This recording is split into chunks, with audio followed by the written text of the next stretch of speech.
Buonasera a tutti, benvenuti all'Ateneo Veneto, benvenuta Lidia Ravera, benvenuta Michela Vanon Aliata. Io devo dire che ho letto questo libro che Lidia Ravera ci stupisce sempre per la capacità che ha di raccontare le persone e le loro relazioni. In questo libro, che appunto ho letto tutto d'un fiato, secondo me Lidia Ravera ha fatto un'operazione pericolosa, ma insomma alle operazioni pericolose ci ha abituato, perché la voce narrante è quella di un adolescente e ci vuole un certo coraggio a far descrivere la storia di un adolescente, tra l'altro un adolescente un po' disturbato. La prima riga del libro è questa: ho 15 anni e sono un disadattato. Quindi abbiamo questo adolescente che ci racconta questa storia, la storia di una famiglia allargata, perché c'è un padre molto ingombrante, un uomo molto ingombrante e una specie di corte di ex mogli con i vari figli che ruotano attorno. Però, e questo magari chiederò a Lidia Ravera se la mia interpretazione è esatta, come sempre gli uomini maschi pensano che tutto ruoti intorno a loro. In realtà, secondo me, è il contrario, sono le ex mogli un po' le protagoniste, oltre chiaramente alla voce narrante dell'adolescente, perché in ognuna di esse, secondo me, ognuna di noi potrebbe ritrovarsi. Sono donne molto diverse per temperamento, diverse per età, perché poi gli uomini hanno la fortuna di poter avere delle compagne che vanno dalle loro coetanee a quelle di 40 anni di meno. E qui abbiamo tutte le età, perché il nostro protagonista, molto famoso, molto autocentrato, molto scrittore, ovviamente le ha scelte di tutte le varietà e di tutte le età. E quindi devo dire che a me sono piaciute, e mi è piaciuta molto la descrizione che il nostro Seymour Sartori, che è il ragazzo, fa di queste donne, con le quali intreccia rapporti stravaganti, perché per esempio preferisce una prima ex moglie ed ex mamma numero 1, come la chiama lui, che non è la sua mamma naturale. E quindi anche qui una attenta descrizione dei rapporti che possono essere non rapporti di sangue, ma sono rapporti di elezione. Io devo dire che la scrittura è come al solito una scrittura agevole, profonda e leggera allo stesso tempo, introspettiva e ironica. Molte frasi mi hanno fatto sorridere, molte frasi mi hanno fatto pensare. Alcune le ho rilette, perché erano talmente un concentrato di psicologia, filosofia, eccetera, che le ho dovute rileggere per comprenderne il significato. Ci sarà un evento molto importante nel libro che non narreremo, ma anche questo evento è un'occasione per Ravera per raccontare di come sta evolvendo nel bene e nel male la nostra società. Leggetelo questo libro. Grazie.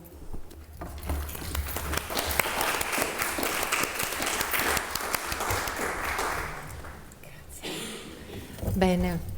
Io purtroppo ripeterò alcune delle cose, non ci siamo messe d'accordo, che ha appena detto la presidentessa dell'Ateneo Veneto, che ringrazio tutti per essere intervenuti. Allora, questo ultimo libro, Un giorno, questo è il titolo, Tutto questo sarà tuo, è uscito nel mese di febbraio di quest'anno ed è il 30° romanzo di Lidia Ravera, che oltre che scrittrice, sapete che è un'intellettuale impegnata, è un'opinionista e anche una saggista. L'anno scorso ha pubblicato con grande, devo dire, risonanza un saggio, Age Pride, per liberarci dai pregiudizi sull'età. E fra i titoli, per quanto riguarda la sua produzione narrativa, i titoli più recenti: L'amore che dura, che ho letto e molto apprezzato, 2019, La somma dei due, 2019, Il terzo tempo, 2017. Con questo nuovo romanzo, che è scritto in prima persona ed è governato da una prosa molto asciutta, Lidia Ravera ritorna forse a uno dei temi che le stanno più a cuore, cioè quello dell'adolescenza, che era stato già al centro del suo fortunatissimo esordio Porci con le ali, uscito nel 1976. Come è stato detto, quindi il protagonista è un quindicenne, si chiama Seymour e il nome è già un po' omen, perché è un omaggio allo scrittore americano Salinger, l'autore del giovane Holden. Ed è, che cos'è? Com'è questo ragazzo? Come è stato detto, è un ragazzo sicuramente disadattato, nevrotico, sessuofobo, ironico, autoironico, molto intelligente e anche molto sensibile. È diversissimo, in una parola, dai coetanei. Tanto per dirne una, nell'era di internet dell'epoca digitale lui usa un vecchio decrepito, dice così, Nokia. In estrema sintesi, il romanzo è la storia di questa sua famiglia altamente disfunzionale, a fisarmonica, la chiama così, ma è soprattutto la storia a tratti esilarante, a tratti in realtà sottilmente drammatica, del rapporto con il padre. Il padre si chiama Giovanni Sartoris, è, come è stato già ricordato, uno scrittore di grande successo, è un padre che ha quasi raggiunto la soglia dei 70 anni, e Seymour è l'unico figlio maschio, è quindi uno scrittore di successo, è anche l'autore di un romanzo che si chiama, dal titolo anche questo programmatico, Seduzioni, che sta per essere adattato per il grande schermo. Ed è un uomo brillante, assetato di piacere, un seduttore compulsivo che, secondo il figlio, sessualmente promiscuo, queste sono delle citazioni, è totalmente inaffidabile, e che con 3 matrimoni falliti alle spalle e 4 figli, appunto, continua a mietere vittime giovani e meno giovani. A questo padre francamente detestato, ma in fondo, e questo lo si intuisce man mano che il racconto progredisce, amato da Seymour, il ragazzo si ribella e naturalmente la sensazione che lo faccia, come tutti gli adolescenti, per trovare una propria strada, per distanziarsi, per differenziarsi da lui. Allora, il pregio maggiore davvero del libro è questa veramente straordinaria capacità dell'autrice di calarsi nei panni di un ragazzo e di restituirne con verosimiglianza psicologica il linguaggio gergale, i pensieri, lo sguardo disincantato sulla realtà e sul mondo degli adulti che lo circondano, le ex mogli del padre, che lui chiama ex madri, dalla prima, che è una signora coetanea appunto del padre di Seymour, che si chiama Anna, che ha avuto da lui una figlia al liceo, una figlia che per il padre è fonte di grande imbarazzo, perché questa prima figlia è una quasi cinquantenne che è diventata comprensibilmente una cattolica integralista. Poi c'è Allison, che è la madre di Seymour, è una signora americana, cito, di età e peso variabili. Infine c'è Cinti, che è l'abbreviazione di sintomo, che è un ex tossicodipendente paraplegica che lui chiama Miss Anfetamine. È veramente molto divertente. Da questa unione sono nate 2 bimbe, Vanessa e Veronica, che sono ancora piccolissime. Vi leggo questa citazione: stupefacente che i suoi spermatozoi mezzi morti abbiano avuto la forza di intervenire anche sulle fattezze di una creatura che ha 67 anni meno di lui. Allora, arrivo alla prima domanda. La mia impressione è che per molti versi questo romanzo possa essere interpretato, possa essere letto come un atto di accusa delle nuove generazioni contro quelle che le hanno precedute. E volevo chiederti se la scelta del punto di vista di un ragazzo, di un giovane intransigente, che può essere molto tagliente, ma di fatto è anche un ragazzo estremamente fragile, sia un modo per raccontare in modo ancora più duro, più critico, la nostra contemporaneità in fondo malata. È così? Quello è successo, però sono i miracoli della letteratura, nel senso che io non sapevo che sarebbe successo. Non mi ero posto al problema, io mi sono sfidata.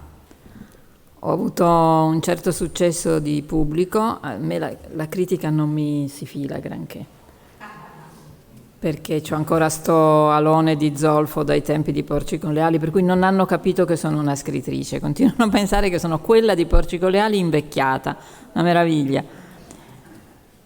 Però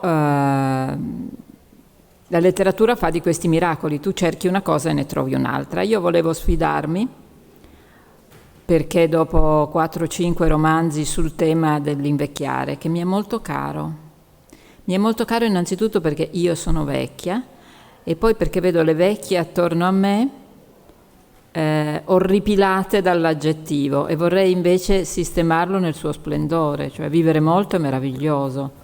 Vivere molto ti rende molto più intelligente di quelli che vivono poco o che sono al mondo da poco, cioè la gerla che ciascuno di noi ha sulla schiena è piena, quando è piena pesa, però è anche una ricchezza, è anche che non morirai di fame, è anche che ti risveglia appetiti e desideri, quindi è un tema che mi sta così a cuore che ci ho piazzato 4-5 romanzi, sono andati tutti benissimo, il che non è una considerazione da commercialista, è il piacere dell'atto condiviso. Come diceva Cesare Pavese, scrivere un soliloquio rivolto a tutto il mondo, ecco, è una cosa che tu fai da solo, però potenzialmente arriva a chiunque. Questi miei 4-5 romanzi sul tema, man mano che andavo avanti, sempre più presa ovviamente, avevano avuto così, erano stati così facili, erano andati così bene, che ho detto basta i miei alter ego sulla sessantina, poi sulla cinquantina, poi sulla sessantina, poi sulla settantina. Proviamo a prendere il punto di vista di un giovane maschio, cioè facciamo un duplice salto mortale, generazionale e di genere.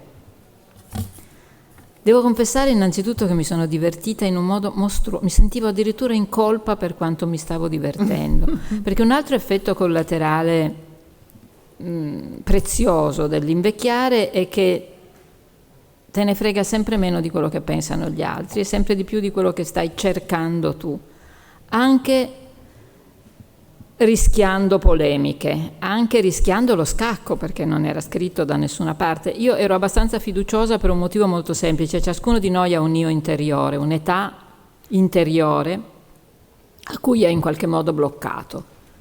Ci sono delle donne della mia età, delle mie amiche, che hanno una bambina dentro e si capisce, hanno delle reazioni da bambina, hanno un profumo da bambine, hanno un sorriso da bambine. Ci sono quelli che invece già a 30 anni erano anziane, erano già rigide, già compulsivamente controllate. Io dentro di me, e questo l'ho scoperto molto presto, ho un adolescente che non riesco a far sloggiare dal mio intimo, perché a questo punto la forbice si è molto allargata e quindi il tessuto rischia di lacerarsi e io vorrei licenziarla, sta ragazzina maleducata però innocente, e invece non ci riesco. Allora ho detto va bene, visto che non riesco a cacciarti via, ti assumo e facciamolo insieme sto libro. E lei mi è stata di grande utilità. Naturalmente a questo punto non riesco più a farla sloggiare, ho perso le ultime speranze perché l'ho gratificata con sto romanzo, quindi non se ne andrà più, ma vi farò sapere se ci riesco. Naturalmente non sapevo che invece volevo fare proprio quello che diceva lei, Michela. A parte il fatto che potrei già andare a casa contenta dopo queste 2 introduzioni. Siete bravissime, avete presa sul serio, cosa a cui io non sono abituata. Io mi commuovo quando vengo presa sul serio, perché è veramente una rarità. Ci siamo preparate. Sì, questo è meraviglioso. Anch'io quando parlo dei libri miei no, perché ci mancherebbe, ma quando parlo dei libri degli altri mi preparo tra lo stupore generale, perché non è così diffusa l'abitudine. C'è anche chi se la cava col risvolto di copertina. Invece voi eravate preparate, poi avete detto delle cose bellissime. Allora, che cosa volevo da questo ragazzino che per fortuna mi ha preso la mano quasi subito e mi ha condotta dove dovevo andare? Uno sguardo innocente e severo sul degrado delle relazioni tra noi adulti, maschi e femmine. Le 3 mogli sono una tipologia diversa, ovviamente la mia preferita è la vecchia, ciascuno ha diritto di fare il tifo per i simili, no? Certo. E quindi anche quando mi venivano delle frasi troppo intelligenti le mettevo tra virgolette e lui scriveva sotto: questa me l'ha detta Anna, che è appunto la più anziana delle mogli. La più anziana delle mogli è stata così contenta dei suoi 17 anni di matrimonio con il nostro eroe, lo scrittore vanitoso, che è diventata lesbica, quindi è sposata adesso con una donna che ha consentito di reagire positivamente a questa catastrofe, perché, come il figlio lo descrive già nella prima pagina, è un uomo vanitoso, piacione, è un bravo scrittore. Non ho voluto farne uno scrittore fallito, non solo ha successo, ma io cito i suoi quaderni. Di questo parliamo dopo, se no non so più cosa chiederti. Finisci con l'adolescenza. Va bene, mi taccio. Sì. Allora, l'altra cosa che Troppo ti volevo preparata. chiedere, se posso continuare, no, perché altrimenti davvero sono un po' in imbarazzo, il problematico rapporto che Seymour ha con questo padre vanesio, fatuo, narcisista, eccetera, eccetera, e che è impegnato nella stesura di un nuovo romanzo che ha a che vedere con la sua storia familiare, e cioè con la nonna partigiana Titta. Questo rapporto problematico è complicato, forse arricchito dal fatto che Seymour stesso nutre grandi ambizioni letterarie, e il ragazzo, che, cito dal testo, ha iniziato a leggere quando gli altri incominciano a camminare, e adesso parla delle sue letture: sto fra Sibilla Leramo e Jane Austen, poi passo a Paul Auster e Margaret Atwood. In breve, anche in questo è un alieno rispetto ai suoi contemporanei. All'insaputa di tutti legge, scrive, anzi è determinato a scaldarsi le ossa, i muscoli, per mettere giù quello che lui a più riprese definisce con la lettera maiuscola il capolavoro, che intende pubblicare, cioè mai, perché lui dice vorrei pubblicarlo quando mio padre sarà morto. Allora, in tutto questo senso si può dire che il romanzo può essere anche letto come una riflessione sulla scrittura, sullo scrivere un romanzo, sugli errori da evitare, e qui avrei veramente 300.000 esempi, me ne sono annotati tanti, se volete ve ne leggo uno che appare all'inizio. Per esempio a un certo punto dice warning, in inglese, : non emettere continuamente giudizi, lascia che il lettore capisca da sé che pezzo di stronzo alfa è tuo padre.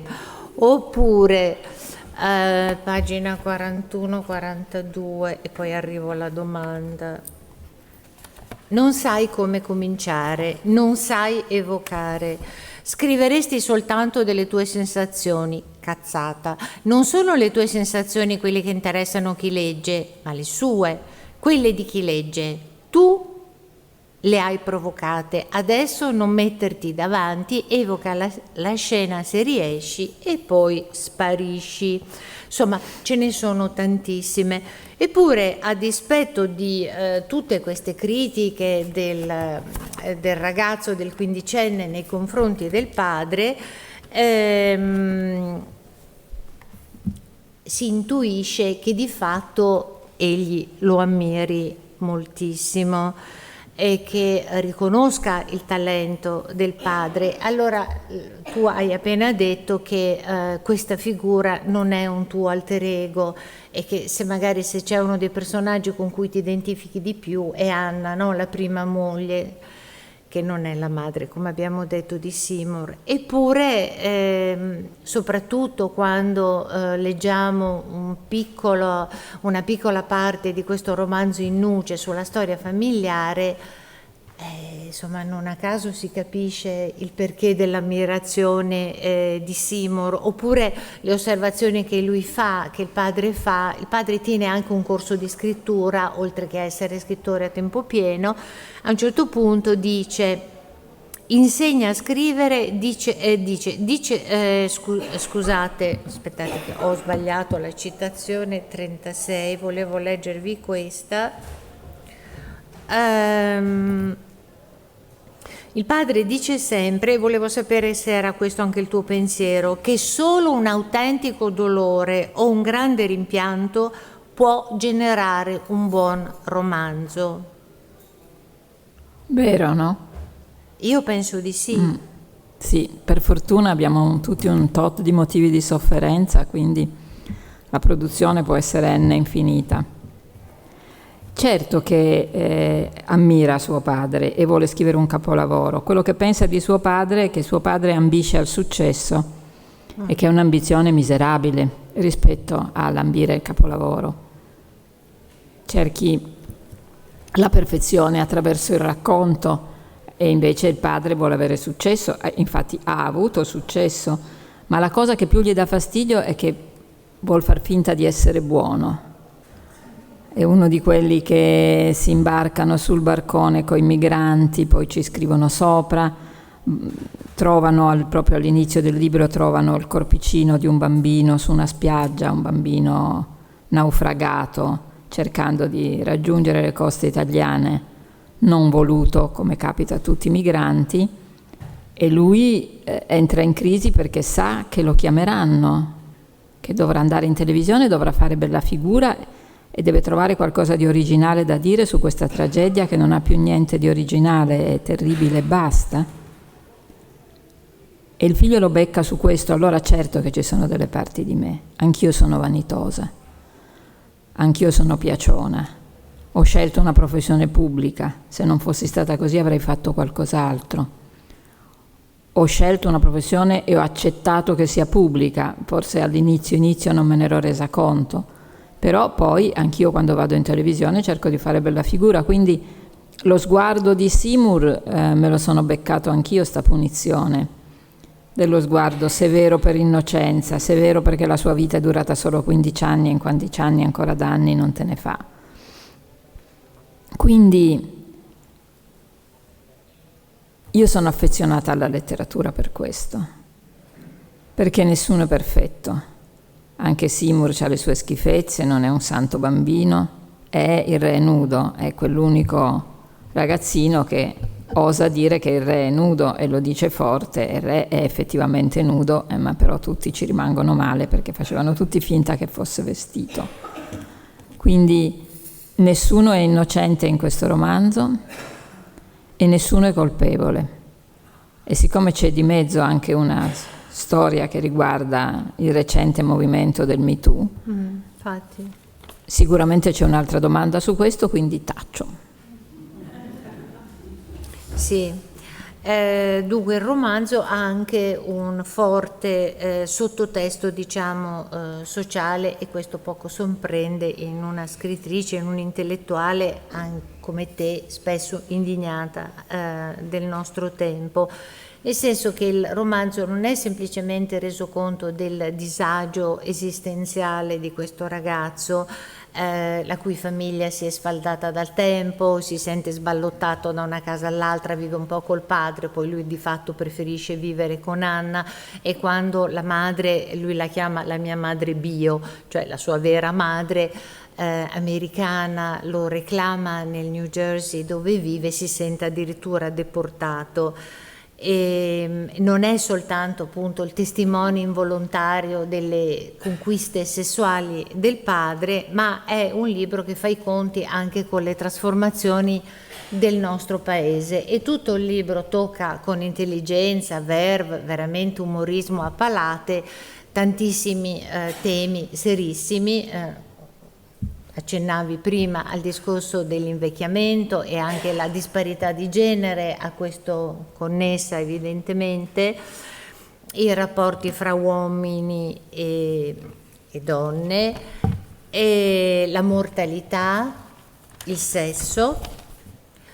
E ci sono delle pagine veramente divertentissime sul padre che ha il mito della giovinezza e che non accetta i limiti della proprietà, guida spericolato il motorino. Cito dal testo parte del copione di resistenza armata alla vecchiaia. Poi più avanti nel testo dice: potrebbe essere mio nonno, ma essendo un esperto in eterna giovinezza si comporta come se fosse mio fratello. Allora, nella critica di questo ragazzo che veramente tutto travolge, sembra salvarsi soltanto Anna, che è una bibliotecaria, e come dicevi prima tu, a lei sono affidati anche questi, sembrano quasi degli aforismi, oppure, se vuoi usare il linguaggio teatrale, degli aparte, no? Lo dicevi tu prima, perché non era credibile che un ragazzo di 15 anni facesse delle affermazioni del genere. Ci sono però parole dure, canzonatorie anche nei confronti della sua compagna, che è gay, Lily, dalla nascita voglio dire, e alla madre. Anche qui leggo: una bionda innaturale con le guance ritoccate e gli occhi spalancati dalla blefaroplastica, che però ha venduto più copie della Bibbia con il suo unico libro. Una solenne boiata dal titolo Come affrontare il calo del desiderio e vivere felici. E cosa che imbarazza ancora di più Seymour è il fatto che la madre Allison sembra ancora innamorata del padre. Sì. E lì lui rivela la sua anima candida, perché lo fa terribilmente. Sua madre non gli è simpatica, però quando cena con suo padre e viene trascinato a questa cena in un ristorante molto costoso, forse il ristorante più caro di Roma, che si chiama Assunta Madre. Tenete presente, se fate una gita a Roma non andateci, è proprio sotto casa mia, Piazza Farnese. Allora lui viene cooptato in questa cena perché la madre con una scusa è tornata in Italia e purtroppo è ancora innamorata del nostro scrittore Piacione. Bevono molto, lui sopporta, e poi quando arrivano sotto casa lei dice: posso salire a fare pipì, e vanno di nuovo a letto insieme, e lui trova veramente immorale che suo padre continui a illudere questa donna che è innamorata di lui. Quindi mi piace di Seymour che è uno che pensa in modo morale, ha un sistema di valori a cui fa istintivamente riferimento, quindi più che etico, morale, e in base a questo cerca di districarsi nel mondo, in un mondo che, avendo perso sia l'ideologia, il sogno del sol dell'avvenir, che la religione, il sogno del paradiso, è in caduta libera. Cioè, tutti si comportano come capita, c'è una violenza, un'aggressività, una stupidità, è tutto nell'aria, e lui lo sente, lo percepisce, e a differenza di me, che rimango attonita, come sono attonita di fronte alle due guerre a cui stiamo assistendo, a questo spettacolo tristemente ripetuto tutte le sere, a differenza di me che resto attonita e sono forse gli unici momenti in cui sto zitta, lui parla e giudica continuamente, e gli dispiace che suo padre in qualche modo con leggerezza continui a illudere sua madre. Dicevamo prima che il romanzo è un documento anche evidentemente generazionale, che grazie all'ironia che tutto lo sostiene non cade mai negli stereotipi, ed è una testimonianza di questo tempo presente. Come dicevi prima tu, si affaccia anche il discorso sul movimento Me Too nel perimetro delle riflessioni, evidentemente sempre del ragazzo, e della violenza sulle donne. Difatti, quando il padre viene accusato di violenza sessuale da una giovane attricetta che lui chiama Tatiana Coscialunga, che era stata scartata in un provino per la riduzione cinematografica del suo romanzo, la stella luminosa del padre perde, insomma, il suo splendore, e addirittura misteriosamente il padre scompare, e qui c'è un risvolto che naturalmente non possiamo rivelare. E scompare oltretutto senza portarsi dietro il suo computer, e a questo punto all'opinione pubblica diventa questa figura, in fondo si capisce, abbastanza, se non idolatrata, apprezzata, ma diventa il vecchio stupratore seriale, lo strappacollan, eccetera, eccetera. Però anche qui è interessante il punto di vista di Lidia Ravera, perché non si inchina affatto all'ansia, diciamo, censoria del politicamente corretto, e addirittura a un certo punto si parla di un movimento, questo mi ha molto divertito, a favore degli uomini, che si chiama, è l'acronimo SUPA, che sarebbe... Leggilo tu, io non me lo ricordo. Non te lo ricordi più, adesso non ho messo che era molto carino. Non ho messo il numero della pagina, stupidamente. A differenza del mio protagonista vanitoso non mi rileggo, quindi mi dimentico. Dunque, adesso lo troverò, scusate, poi ve lo dico dopo. 235, forse è questo. Guarda quanti segna. Hai visto? Brava. Ecco, scusatemi, poi lo trovo. Intanto che lo trovo, la cosa che ti volevo chiedere, c'è in qualche modo una possibilità di riscatto, di redenzione per questo Seymour? Per lui o per suo padre? No, scusa, stavo parlando del padre. Giovanni. Se c'è un riscatto Sartori, per Giovanni. sì. C'è, ed è la sofferenza. Soffrire, trovarsi vittima, un vincente, tipico, no? In una società patriarcale, un maschio bianco benestante di successo è un dio. E quindi lui di fatto non ha mai sofferto, ha sempre fatto un po' delle finte. Invece questa volta si trova dalla parte della vittima, perché lui è innocente. Però nessuno pensa che lui sia innocente. Allora, da un lato c'era una delle motivazioni per cui questa storia è germogliata nella mia testa, è che io, che pure sono convinta che il movimento Me Too sia un movimento importante e necessario, perché non si può... Sì, sono io, speriamo che la smetta.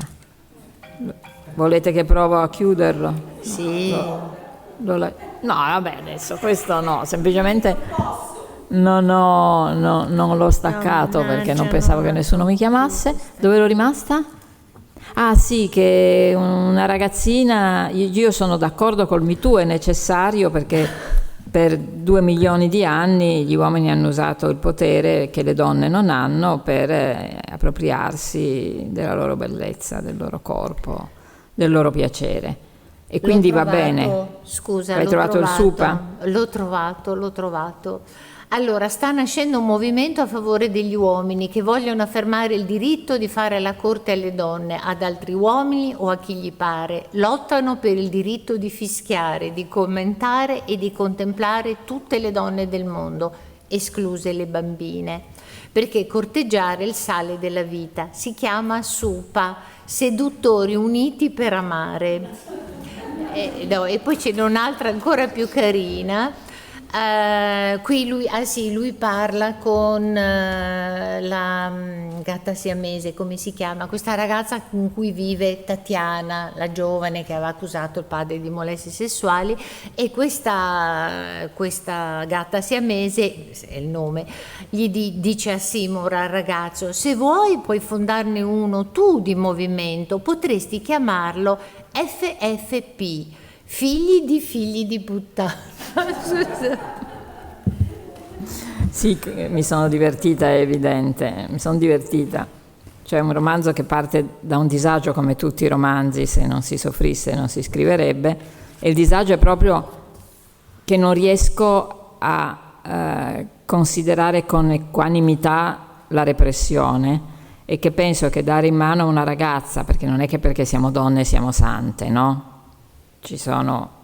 Metti una ragazza che è stata scornata come la mia Tatiana Coscialunga, pensava di avere la parte in questo film, si era già lavorata, secondo lei, lo scrittore, andando a intervistarlo per una rivista per cui lei scrive, con una minigonna ascellare, tutta pompata giusta, bella, una bella ragazza, e lui ne sceglie un'altra.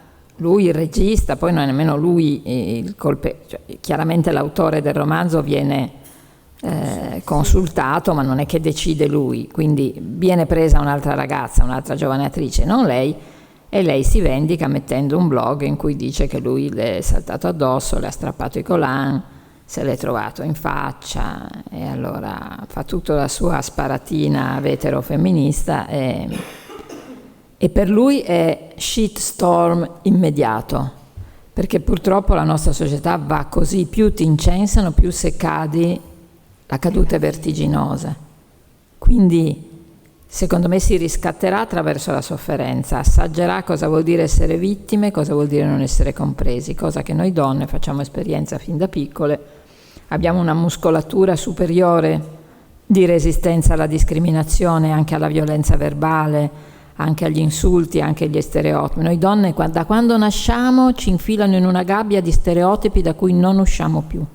Cambiano con gli anni, da quando bellina e dolce non puoi salire sugli alberi, a quando bruttina e grigia non puoi immaginarti innamorata. Stereotipi, stereotipi, stereotipi. Se non facciamo attenzione e non incominciamo a allargare le sbarre della gabbia, avremo una vita 30 anni più lunga, ma sarà una via crucis. Ecco, brevemente, volevo che tu commentassi un brevissimo brano. Qui il registro cambia, è il figlio che legge clandestinamente uno dei quadernetti gialli del padre, in cui il padre annota delle cose peraltro molto acute, molto intelligenti.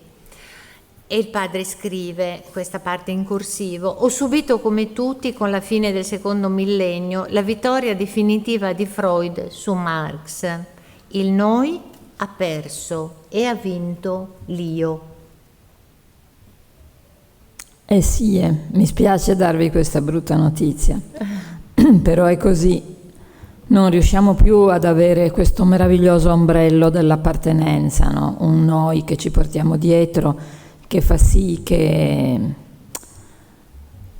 siamo un po' meno immanenti, un po' meno tesi soltanto a campare il meglio possibile. Quindi la sparizione del noi, secondo me, è grave. Per noi donne un pochino resta, e vedo che il femminismo si inabissa, però poi riesce, cambia nome, però è sempre lo stesso impulso forte a incominciare a esistere con lo stesso peso, la stessa dignità, lo stesso valore degli uomini, pur nella diversità dell'essere donne. L'ho detta male, ma insomma un bel programmino, quindi un noi in qualche modo ancora noi ce l'abbiamo, loro maschi poverini proprio no, perché la vittoria del capitalismo li ha massacrati, nel senso che puoi soltanto essere l'impresa di te stesso. E questo è molto triste, perché porta alla competitività, al non ascolto, alla solitudine, una solitudine socializzata magari, però fatta veramente di derby, tennis, partite. Cioè, gli uomini quando si incontrano tra loro parlano di sport. Noi quando ci incontriamo tra noi parliamo di rughe, ma viva la faccia, guarda questa qua, mi è venuta una macchia, no, io ce l'ho preso troppo ti ricordi quando usavamo l'Eutra, era un grasso di balena, avevamo delle abbrozzature da tizzoni ardenti, e ridiamo sul nostro passato e ridiamo sul nostro presente, quando improvvisamente ti accorgi che non ti guarda più nessuno, che sei diventata trasparente. Allora si mette in comune questo piccolo fastidio, questo dolore non grave che però in qualche maniera marca il tempo delle nostre vite. Noi donne, siccome essendo nate da una costola di Adamo che si annoiava, quindi con la funzione di ornamenti e di intrattenitrici, forse adesso che siamo stanche vorremmo invece essere l'altro sguardo sul mondo, comunque un noi lo conserviamo ancora. Loro no. I bambini parcheggiati davanti ai cartoni animati sono molto a rischio, perché io ce l'ho personalmente con Freud, perché per due motivi. Uno, l'invidia penis, che preferirei che ci concentrassimo sull'invidia vagine, visto che il nostro corpo è più completo del loro. Ci abbiamo più roba dentro, tra cui la responsabilità di produrre esseri umani, che non è da poco. E l'altro motivo per cui ce l'ho con Freud è perché ha dichiarato e ha anche scritto che non prendeva pazienti sopra i 50 anni, perché sopra i 50 anni non si cambia più. A schiaffoni, Freud, a schiaffoni. Dopo i 50 anni no. Dopo i 50 anni si comincia a cambiare sul serio, no? Non si cambia più. E quindi l'io, a me, la vittoria dell'io, che poi è la vittoria dell'io neoliberista, che vuol dire tante cose, no? La vittoria del capitalismo. Tra l'altro il capitalismo è particolarmente vorace e mangia i movimenti e li risputa come t-shirt, come simbolini, bottoncini da mettere sulla giacca. È successo col 68, è successo con la Beat Generation, è successo con gli hippies, sta succedendo adesso col femminismo. Everybody should be feminist è la scritta su una maglietta di Dior, un normale t-shirt bianco con le manichine qui, che costa $750. Questo è diventato il femminismo, una t-shirt inutilmente costosa. Quindi stiamo attenti e proviamo a tentarci degli altri piccoli noi, magari anche solo piccoli gruppi, che si riuniscono per affinità e per resilienza.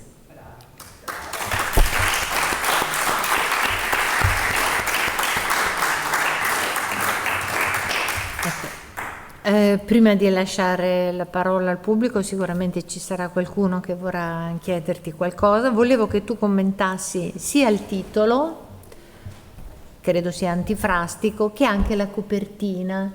È una copertina un po' enigmatica, non così, non referenziale, sì, per spiego. uno che ha letto il romanzo. Io infatti avevo detto alla Bompiani, alla mia interfaccia alla Bompiani, che è Beatrice Masini, di metterla una mezza paginetta in fondo con la spiegazione del titolo, perché una spiegazione molto importante. Allora, nel 1997 un grande cargo è naufragato per il maltempo. L'immagine di copertina, dicevo. L'immagine di copertina, no. Okay, non è naufragato. Sì. Okay. E ha sparso il suo contenuto nell'oceano. Il suo contenuto erano queste paperelle. Erano queste paperelle fabbricate ovviamente in Taiwan, no? Tipiche made in Taiwan. Chiunque ci abbia dei figli o dei nipotini gli avrà fatto il bagnetto con quella paperella di plastica lì. Le paperelle di plastica erano milioni. Allora incominciarono a spandersi seguendo il movimento delle correnti per tutto l'Oceano Indiano. Incredibile. Furono da alcuni pescate, da altri recuperate, diventarono un simbolo. 2 giovani oceanografi si resero conto che seguendo le pecorelle si facevano delle scoperte sulle correnti dell'oceano che erano utilissime per le previsioni. Allora io sono stata folgorata da questa storia, da quella paperella, perché Seymour è così, è una paperella, è un giocattolo, è una cosa piccola che però ci insegna come sta girando il mondo.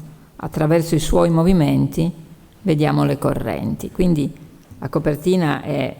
Però io avevo detto, in genere sono molto autoritaria e sui consigli degli editori li mando sempre a stendere. Invece in quel caso lei mi ha detto no, ma non mettiamo spiegazioni. Invece secondo me era utile metterla, perché è una storia che non si sa. Il titolo, anche il titolo, io avevo proposto un giorno tutto questo sarà tuo, no grazie. Su quel no grazie, perché le ultime pagine del libro immaginano un futuro prossimissimo, il 2025, in cui è successo di tutto, ci sono intere regioni sott'acqua che non escono più. Vogliamo leggerlo? Vogliamo leggere una paginetta? Sì, leggilo tu. Sempre che io trovi gli occhiali.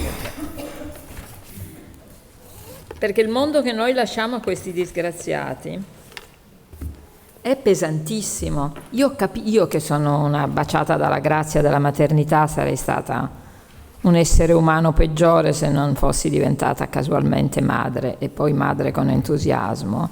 Però capisco questo movimento che sta nascendo adesso, non tanto il children free che vogliono ripulire i ristoranti dai bambini piccoli, quanto le giovani donne che dichiarano di rinunciare alla maternità per non mettere al mondo delle persone che vivranno male, poco e soffrendo. E allora così si conclude il mio divertente romanzetto con una bastonata tremenda che però esprime un po'... Beh, non sono però le ultime battute no, non è questo. No, infatti. È un po' prima, però... Ah sì, certo, questi sono quelli da leggere al sole, lo credo, non vedevo niente. Di qualche altra cosina intelligente delle tue, tanto che io cerco gli occhiali giusti. Dunque, cos'altro? Un attimo, ecco. Guardo gli appunti. Beh sì, fra tutte le cose buffe me ne sono annotate una, si parla anche del circolo Humbert, allusione al famoso romanzo di Nabokov, di Lolita. Il testo è pienissimo di riferimenti, meno forse letterari, più musicali, vecchi dischi di vinile, e questo non ho fatto tempo a leggere. C'è una bellissima lettera che il figlio, in un momento che non possiamo svelare, legge al computer del padre e che comincia con caro figlio mio, e sono pagine, ogni tanto ci sono, non è il registro, voglio dire, non è soltanto ironico, scanzonato, polemico, ogni tanto ci sono delle sequenze direi proprio liriche, e l'amore che comunque anche il padre ha per questo figlio, forse non lo sa amare bene, ne è consapevole. Sono parole molto profonde e anche toccanti. Ho trovato. Hai trovato, voilà, meglio. E di nuovo Natale, presto sarà terminato anche questo torrido 2025. Sono finite sott'acqua, Ferrara, Rovigo, Ravenna, Mantova, Reggio Emilia e Bologna, in vari momenti dell'anno. Sembrava sempre la stessa scena, automobili che galleggiano su vorticosi fiumi di fango liquido, case scoperchiate, alberi divelti e su tutto la pazienza delle donne, che buttano secchi di detriti fra i detriti, stringendo tra le mani una scopa. C'è stato un nuovo terremoto in Irpinia e la terra ha tremato a Pozzuoli. A Caccuri una tempesta di vento ha strappato via gli alberi, dissestando la montagna della Sila. Ha tremato sotto il vulcano Stromboli, svuotando l'isola proprio nella settimana di Ferragosto. C'è stato un tornado nel porticciolo di Portofino, le barche sbattevano una contro l'altra, le carene si aprivano come gusci di noce. Il raccolto è stato annientato dalla bufera nell'Astigiano, in Veneto, in Friuli, l'uva è marcita sui filari delle viti, sono bruciati 1000 ettari di uliveti in Puglia, il 50% delle specie marine è scomparso. La barriera corallina sembra una bocca sdentata.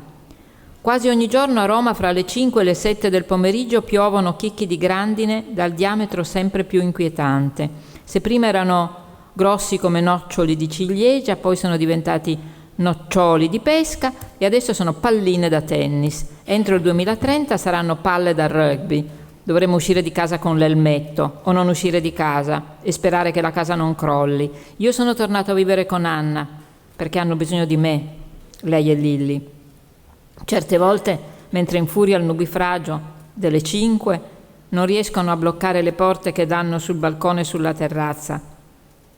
Lilli ha ordinato al falegname dei tappi di legno per chiudere le finestre, ma non sono ancora arrivate. Le raffiche di vento hanno spaccato 3 volte i vetri dello studio di Anna. Le gabbiane non covano più le uova sul tetto di fronte. Non so dove sono finite, non le vedo più. Certe sere guardo volare le tegole. I topi, impazziti di paura, cercano di infilarsi in salotto passando per la tazza del cesso. Dato che a partire dal Natale di 2 anni fa, meglio noto come il giorno in cui Seymour ha fatto il culo a suo padre, sono ufficialmente un uomo, mi sono messo in testa di proteggere Anna e Lilli. Lilli, quando si rivolge a me, dice sempre «Seymour, tu che sei alto», oppure «Seymour, tu che sei forte». Anna le grida dietro «Smettila di fare la corte a sto povero ragazzo, vecchia bagascia». Ridiamo. Ridere è importante per noi, è un disinfestante psichico necessario perché la vita si è fatta difficile. L'ultimo uragano ha danneggiato il tetto della mia scuola. Da 3 settimane lavoriamo in modalità remota. Puoi rispondere alle interrogazioni con il libro di testo sulle ginocchia, basta che sia fuori campo. Qualcuno si commuove ricordando il Covid e le sue dure leggi di isolamento e demonizzazione del contatto umano. Gli esperti rassicurano i nostalgici, quelli del «Ti ricordi che bellezza Roma vuota? Si trovava parcheggio ovunque, niente pranzo da tua madre la domenica», eccetera, eccetera. Tranquilli, presto ci sarà una nuova epidemia. Si tratterà probabilmente di un parassita del fango molto efficace sul piano della mortalità. Si infilerà sotto le unghie, incontrerà le vie del sangue, vene, arterie, varici, salirà verso il cervello, fulminerà i neuroni migliori, quelli che possiamo permetterci soltanto noi minorenni. All'aeroporto, invece di misurarti la temperatura, ti faranno una domanda difficile per vedere se stai incubando la demenza. Ci vedremo di nascosto io e Matilde, c'è anche una storiellina d'amore, eh?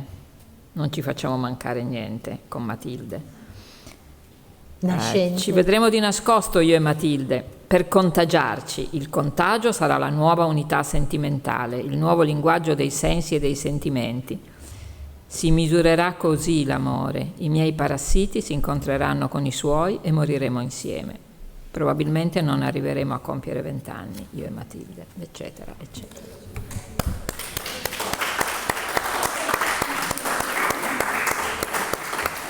Bene. C'è qualcuno fra il pubblico che vuole chiedere qualcosa? C'è qualche curiosità? Sì, Sara?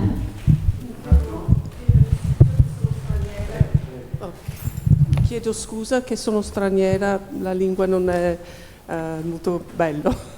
Ha detto che ha dentro di sé un adolescente. Ha trovato una difficoltà di scrivere come avrebbe parlato un adolescente di oggigiorno? Io racconto la storia di un adolescente particolare. La differenza tra il giornalismo e la letteratura è quella: se io avessi dovuto scrivere un articolo per un giornale sui nuovi adolescenti avrei passato settimane nelle scuole, avrei letto tutte le riviste che loro leggono, sarei stata su TikTok, sui siti che frequentano, cioè avrei fatto una ricerca per dare un'immagine obiettiva di come gli adolescenti sono cambiati. Scusa. Invece io racconto, la letteratura individua, io racconto un individuo che non è certo l'adolescente massa, però siccome nell'adolescenza ci sono delle costanti e delle variabili, come un po' in tutte le età, le costanti sono sempre uguali. Lui è Rocco di Porci con le ali, anche se sono passati quasi 50 anni. Questo per le costanti, perché te ne vai cioè ti stacchi dalla famiglia, devi elaborare il lutto perché i genitori non ti sembrano più perfetti come ti sembravano finché eri bambino, hai paura, il tuo corpo cambia, devi trovare il tuo posto nel mondo, ti eserciti a detestare tuo padre e tua madre, ti senti unico, hai delle malinconie forsennate, poi ridi per niente, ti difendi con le battute. Sono costanti, è così lui ed era così Rocco 50 anni fa e probabilmente era così anche il protagonista dell'educazione sentimentale di Flaubert, come si chiamava Moreau, vero?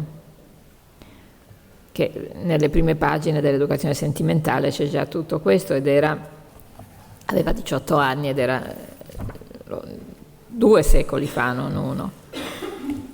Poi ci sono le variabili storiche. Sulle variabili storiche un po' sono rispettate e un po' sono ininfluenti. È chiaro che è un ragazzino speciale, questo sì. A me interessava raccontare la storia di un ragazzino, da un lato, disadattato nel senso che non rassomiglia, ma molti ragazzini si sentono disadattati anche senza esserlo, semplicemente perché anche loro vengono ingabbiati nella gabbia degli stereotipi. Io non mi sento definita dagli stereotipi sulla vecchiaia, non sono lamentosa, non sono ipocondriaca, non sono taccagna, non sono priva di passioni, non sono rincoglionita, o almeno non molto, non sono demente, non sono egoista, non sono impaurita, a parte la normale paura che abbiamo tutti, che col mondo che va come va ci mancherebbe che non avessimo paura, saremmo stupidi. Quindi non mi sento raccontata dagli stereotipi, mi sento umiliata, provocata dagli stereotipi. E per i quindicenni e i sedicenni è lo stesso, bamboccioni, svogliati, sempre incollati all'iPhone, che è sempre a filmare la fidanzata nuda per sbatterla in rete. Sono stereotipi confermati dai fatti di cronaca, che sono ovviamente tanti, ma che non rappresentano la forza, la spinta straordinaria di chi comincia a vivere e, dovendosi situare nel mondo degli adulti, li guarda e li vede come sono. Grazie.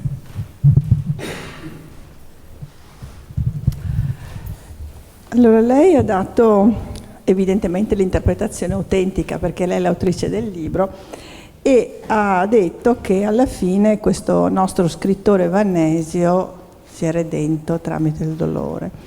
Io, da quello che ho letto del suo libro, questa redenzione non l'ho mica vista.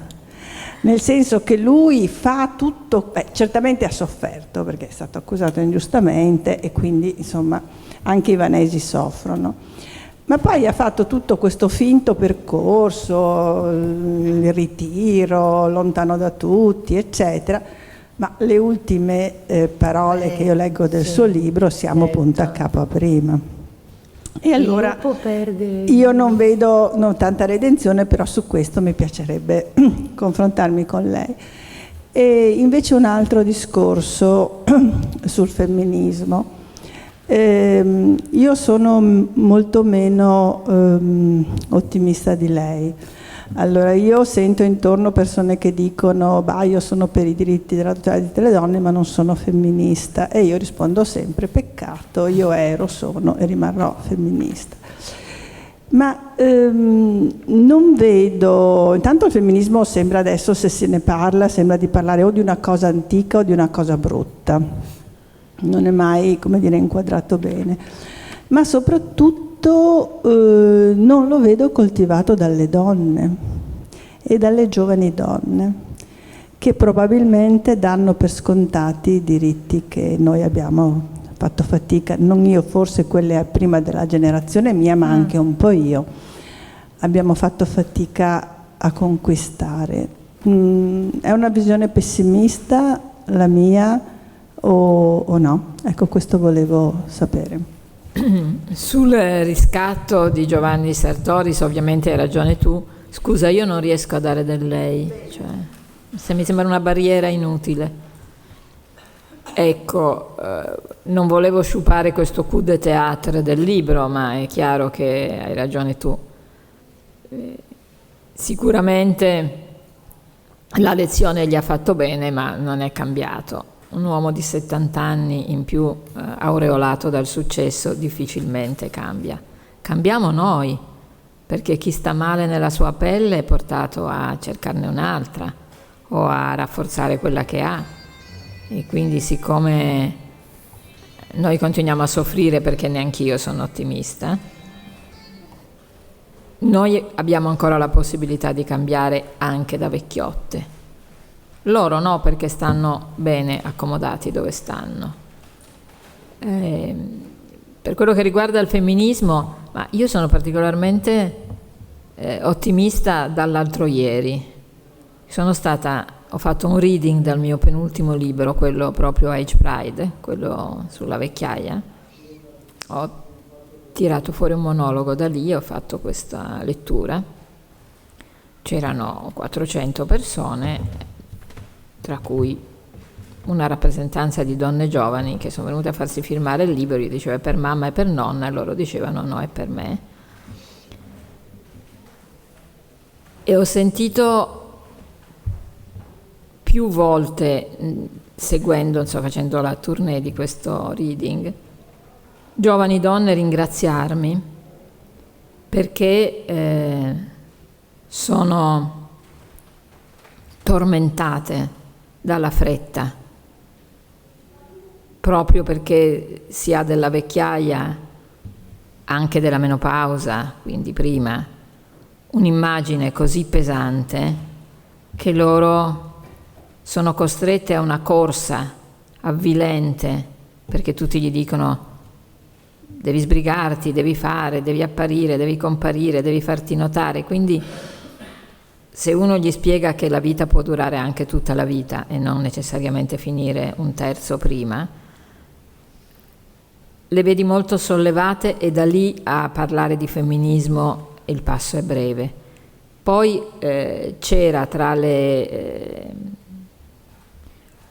protagoniste di questo festival, molto, molto interessante, è un festival al secondo anno sul pensiero contemporaneo, e lì ho incontrato Jennifer Guerra di anni 29, che ha scritto un libro sul femminismo secondo me bellissimo, che si chiama Il femminismo non è un brand, e anche lei, che divide il femminismo in 4 ondate, cioè una studiosa seria. Io sono la seconda ondata, la prima erano le suffragette. La terza è il femminismo dell'uguaglianza, che è una grande fregatura, perché è quello per cui si fa festa tutte le volte che una dà una testata nel tetto di cristallo, ma se la dà da sola non serve a niente.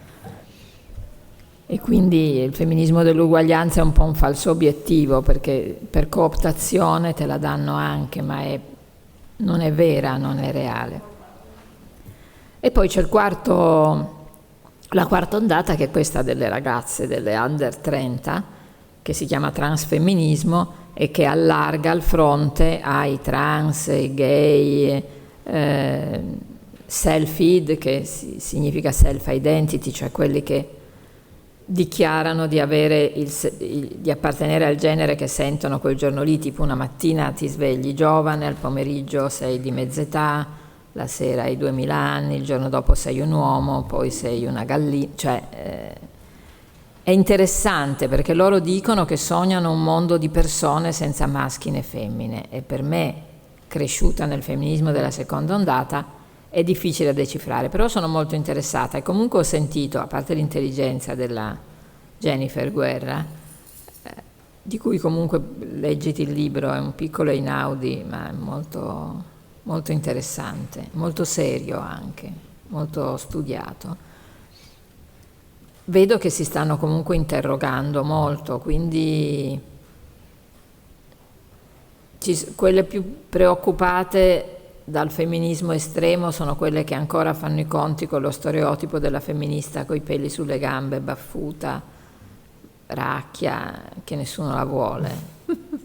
È uno stereotipo persistente, quindi bisogna farci i conti, però loro lo percepiscono molto e mi sembra che reagiscano bene. Insomma, comunque qualcosa si muove, quindi non ci preoccupiamo troppo. E poi appunto i tempi sono così terribili, i tempi in cui viviamo, così falsamente risolti, che è peggio che non mostrare le proprie ferite, no? Far finta con dei cerottini su delle lacerazioni pazzesche, che io sono abbastanza, cioè sento che qualcosa si sta muovendo. Naturalmente bisogna fare l'esatto contrario di quello che vorrebbero da noi, cioè vorrebbero che ciascuno frequentasse soltanto le persone affini della stessa età, come se fossimo sempre a quelle terribili cene tipo a 30 anni dalla maturità, a 40 anni dalla maturità. No, io sono molto curiosa di quelli del quarto tempo, quelli più vecchi ancora di me, sono curiosa di come ci si muove in prossimità della morte, sono curiosa ovviamente delle mie coetanee e dei miei coetanei, ma molto lo sono anche di questa generazione di 40-50enni molto fragili, venuti dopo il 68 senza aver celebrato nessun rituale loro, che sono spesso abbastanza in difficoltà, ancora precari, magari ancora precari a 45, 46, 48 anni, questo succede. E poi la seconda ondata, è chiaro, è quella delle... Però le madri storiche del femminismo stanno morendo una dopo l'altra, proprio perché sono delle ultra ottantenni, quindi bisogna anche forse un po' sbrigarsi. Io sto scrivendo un libro piccolino, un essay, che si chiama Volevo essere un uomo, in cui rifletto su queste cose. Febbraio. La scrittura è uno strumento di ricerca per me, quindi è sempre un approfondimento del che cosa vuol dire essere una donna ancora oggi. A parte quello che succede a 2 ore di aereo da qui, dove le donne non possono guidare la macchina, andare a scuola, cantare. Cioè, non è che possiamo chiudere gli occhi anche su questo, no? No. Ecco. Grazie. C'è qualcun altro che vuole intervenire?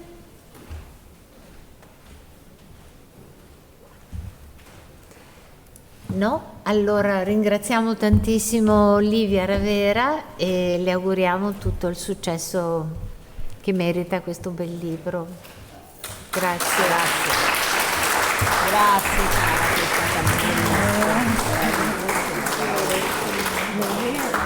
mi fate sentire una scrittrice vera. Lo sei? Lo sei, lo sei, lo sei. Per il femminismo che resiste.